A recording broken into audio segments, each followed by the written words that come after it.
Kamusta mga ka-animate?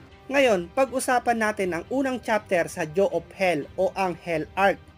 Nai-discuss ko na nga ito noon, pero may nakita ako ng mga kakaibang chapter na magdudulot ng isang malaking impact sa buong chapter o animation. Pag-usapan natin ang Jaw of Hell at ano nga ba ang nangyari sa Soul King. Sa pagsisimula ng chapter kung saan ang narrator ay binabanggit na may dalawang uri ng goldfish. Ang dalawang ito ay masasabing may sinisimbolo sa paparating na Hell Arc. Pero ka-anime, bago ko ito ipaliwanag, sa mismong animation o sa mismong manga, wala sa mga main villain ang naghangad na wasakin ang Hell. Sa panahon ni Aizen, ang gusto niya lamang ay mahigitan niya ang Soul King o siya ang maging bagong Soul King.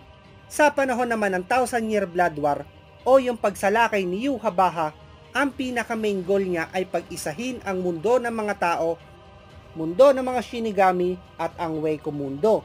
Laging nababanggit ang tatlong mundong ito. Pero ka-anime, may isa pa nga dito at ito ang tinatawag na Hell. Bakit di ninanais nila Yhwach na pasukin ng Hell at isama ito sa mundo na kanyang bubuuhin? Ang original na plano ni Yhwach ay alisin ang buhay at kamatayan, kung saan ang buhay at kamatayan ay wala nang pagkakaiba. May mga misteryo na bumabalot sa Hell. Ayon nga sa bagong head captain na si Kyoraku, ang mga captain level Reiatsu ay napupunta sa Hell, gaya na lamang nila Old Man Yama, Unohana at madami pang iba. Kaya ako ito binabanggit dahil maaaring may isa pang mas makapangyarihan kaysa kay Yhwach na nakakulong lamang sa Hell. Bukod pa dito ka-anime, kung patay na ang Soul King, maaaring ang Soul King mismo ay nasa Hell na din dahil na din sa angkin nitong kapangyarihan. At kung sakaling andoon na nga ang Soul King, ay mas magiging mas malakas at mapanganib ang Hell para sa grupo ni Ichiko o kay Kasui Kurosaki na anak naman ni Ichiko. Ngayon ka-anime, balik tayo sa dalawang goldfish. Sa ngayon ay hindi malinaw kung si Kasui Kurosaki ang nagsasalita sa chapter na ito o isang hindi kilalang narrator. Ayon sa kanya, noon ay may dalawang goldfish at kung iisipin, maaaring ang dalawang ito ay tumutukoy sa dalawang karakter na nagdulot ng matinding panganib sa buong Soul Society. Ngayon ka-anime, kung naisip mo kung sino ang dalawang ito ay mag-comment ka naman ka-anime. Isang araw, ang mas malaki ay namatay. Pero ayon sa narrator, mas mabuti nang namatay ito. Sa part na ito, maaari nating i-connect ito sa pagkamatay ni Yhwach na isa sa mga goldfish. At malinaw ang sinabi ng narrator na mas mabuting namatay ito. Lilinawin ko lang ka-anime dahil madami ang mga gumagawa ng video na nagsasabi na patay na si Yhwach at ang iba naman ay nagsasabi na buhay pa nga ito. Well ka-anime, sa ngayon si Yhwach ang tumatayong Soul King. At siya ang pumipigil para masira ang tatlong mundo. Tanging Reiatsu at ang kanyang katawan na lamang ang nananatili para maging Soul King. Pero ayon din kay Uryo na hindi ito magtatagal. Sa novel chapter naman na Ken Period Onward, sinabi ni Aizen na maaaring ang kapayapaan na ito ay hindi magtatagal at maaaring bago pa siya makalabas ng Muken ay wala na ang Soul Society. Kaya ka-anime, sa ngayon ay patay na si Yhwach at tanging Reiatsu niya na lamang ang umiiral para maging Soul King. And yes ka-anime, sa chapter na Ken Period Onward, ipinaliwanag doon na maaaring bumalik si Yhwach sa mga susunod na 1,000 taon. Ngayon ka-anime, balikan natin ang dalawang sumisimbolo sa goldfish. At ang natitirang goldfish ay tila nag-iisa na. Sa part na ito ka-anime, ay masasabi natin na si Aizen ang binabanggit ng narrator dito. Sa ngayon, si Aizen ay nasa Muken Prison at nag-iisa. At ayon nga kay Ichiko na sa ngayon, si Aizen ay nababalot ng kalungkutan. Ayon pa sa narrator, na ang isang goldfish ay mas naging mas malaki pa. Sa panahon ng time skip, unti-unting mas lumakas pa si Aizen kahit nasa Muken lamang ito. Ngayon ay pag-uusapan natin ang maaaring kapangyarihan ng anak ni Ichigo at ang koneksyon nito sa Hell Arc.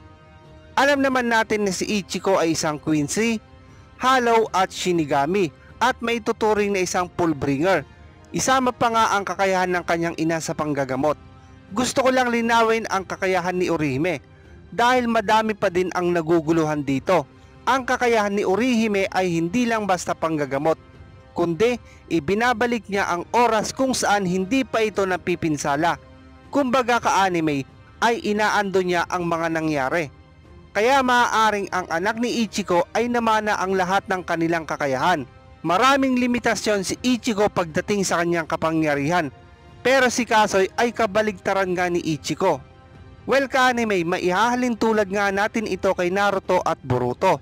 Dahil si Naruto ay hirap sa paggamit ng mga teknik at may kahinaan ng ulo nang siya ay bata pa, na isang malaking kabaligtaran naman ngayon ni Boruto.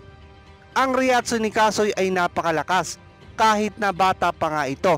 Nagawa niyang masira ang natitirang kapangyarihan ni Yhwach.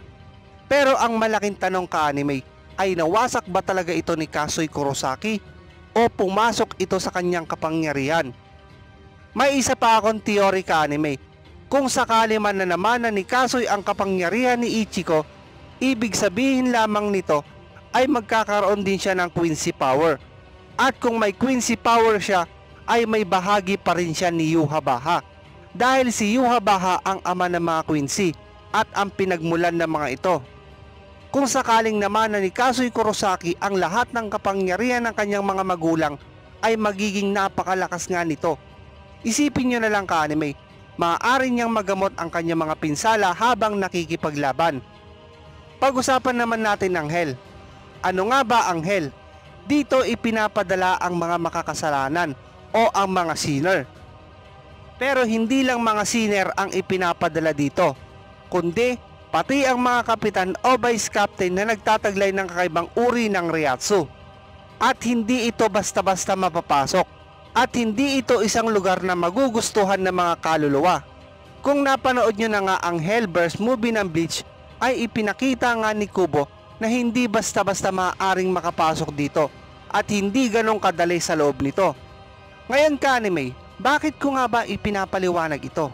Ito ay dahil si Kasoy at ang Hell ay konektado sa isa't isa. Sa pinakaunang chapter nga ng Hell Arc ay ipinakita si Kasoy na may kasamang isang kaluluwa, kung saan ay sinabihan niya nga ito na dadalhin niya sa isang lugar kung saan ay hindi na ito mag-iisa. Pag-usapan natin ka-anime kung ano nga ba ang trabaho ng mga Shinigami. Ang mga Shinigami ay ipinapadala ang mga kaluluwa sa Soul Society para maproseso ito. Pero isang malaking katanungan sa ngayon, bakit sa Hell ipinadala ni Kasoy ang kaluluwa at tila kabisado niya ito? Bukod pa dito ka-anime, bakit parang napakadali kay Kasoy na maglabas-pasok sa Hell? Ito ay teorya ko lamang ka-anime. Maaaring si Kasoy ay may kakayahan na magbukas ng bawat lagusan kung saan niya man gustuhin. Naaalala niyo pa ba yung part kung saan kinuha ni Yhwach ang kapangyarihan ni Ichigo? Nagbukas siya ng isang portal o isang lagusan nang ganun lamang kasimple. Kung pagbabasehan natin ito, maaaring ang kapangyarihan ni Yhwach ay may ganoong kapangyarihan din ang batang si Kasoy Kurosaki dahil nagagawa nga niyang magbukas ng mga portal. Gusto ko lang din ipaalala ka-anime na ang Hueco Mundo, Soul Society at ang Human World ay konektado sa bawat isa. Pero ang Hell ay nakahiwalay nga dito o nakabukod, kaya mas mahirap magbukas ng lagusan o portal papunta sa Hell. Dahil mas maraming proseso ang kinakailangan gawin dito. Samantalang napakasimple nga lang itong ginawa ni Kasoy Kurosaki. Ngayon ka-anime, bakit parang ang pagpasok at paglabas sa Hell ay baliwala sa kanya? Di naman kaya si Kasoy mismo ang susi ng Hell? Another big question ka-anime, bakit sinabi ni Kasoy na mas maganda sa Hell at mas madami siyang makakasama? Sa mga sinabi ni Kasoy na ito ay tila matagal na niyang ginagawa ang pagpapadala ng mga kaluluwa sa Hell at mukhang matagal na niyang alam kung paano magbukas ng Gate of Hell. Mas maganda ba talaga sa Hell kaysa sa Soul Society? Sa mga past video, ipinakita na sa labas ng Soul Society o sa labas ng nasasakupan ng Gotei 13 ay naghihirap ang mga nasa paligid nito, kung saan ang iba ay wala nang ang kakayahan para makakuha ng pagkain o makakuha man lang ng kanilang sandal. Ang mga gantong bagay ay imposible na alam na ni Kasoy ka-anime dahil bata pa nga siya. Theory ko lang ka-anime, maaari kayang may kilala si Kasoy sa mundo ng Hell na nag-uutos sa kanya o nagsasabi na mas maganda sa Hell kaysa sa Soul Society. Sino nga ba ang nasa Hell? Ang mga sinner at ang malalakas na dating mga kapitan sa Gotay 13. O di naman kaya isa sa mga Nobel character. Ngayon ka-anime, gusto kong mapakinggan at mabasa ang mga teorya nyo. Kung sumasang-ayon ba kayo sa teorya ko? At kung sa tingin nyo ba ay may nag-uutos kay Kasoy Kurosaki na gawin ito?